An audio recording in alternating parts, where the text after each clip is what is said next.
Tulong miyembro nin pamilya gadan makalihis na makakakan subuot nin butete sa Libon Albay. 5 partidaryo kaini inoobserbaran pa sa ospital. BFAR Bicol nagpatanid sa publiko na mahigot na ipinagbabawal ang pagkakan kanasabing sira. Tutukan sa report ni Chris Novello. Gadaan ang tulong magkakapamilya sa barangay Tambo, Libon Albay mantang 5 pang partidaryo. Kay bananaan sarong 2 anyos na aki ang padagos pang pinag-obserbaran sa ospital. Ini makalis mahiluan mga inikan magkakan ning ginuta ang puffer fish o butete kan Mayo 8.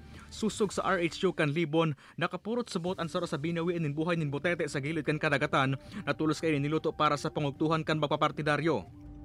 Yun po ang ginawa nilang ulam sa tanghalian around 11 AM. Kinain po daw nila yun sa lutong ginataan. Kasi dati na daw po yun sir silang kumakain talaga nung puffer fish. Alagad pira minuto subod makalis makakakan kanasabing sira tulos na binawiin nin buhay ang padre pamilya na edad 47. Mantang naidara pa man kuta na sa Pantaw District Hospital ang 2 pang partidaryo kaini alagad binawian man giraray ning buhay. Bago sila po napadala, naramdaman po kasi daw nila yung yung parang nanghihina na po yung lalo na po yung mag-asawa. Kasi yun po ang tingko po naunang kumain ng butete, nanghihina, tapos nasakit na po yung tiyan. Tapos nagkakasuka-suka. Yun po, nung hindi po matigil ng around 2 PM, nagpadala na po sila sa Pantaw District Hospital.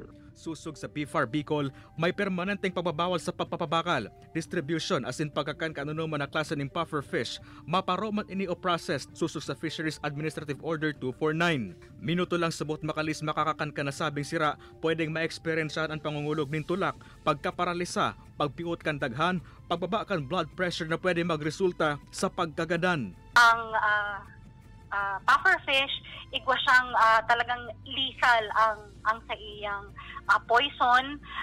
Madalian po kapag ang tao naka-ingest or nakakakaning ning poison na ini, madalion po ang effect. So ang apod ka itong lason na igwa ang puffer fish, iyo ang inaapod na tetrodotoxin. Ini si Chris Novello, Balitang Bicolandia.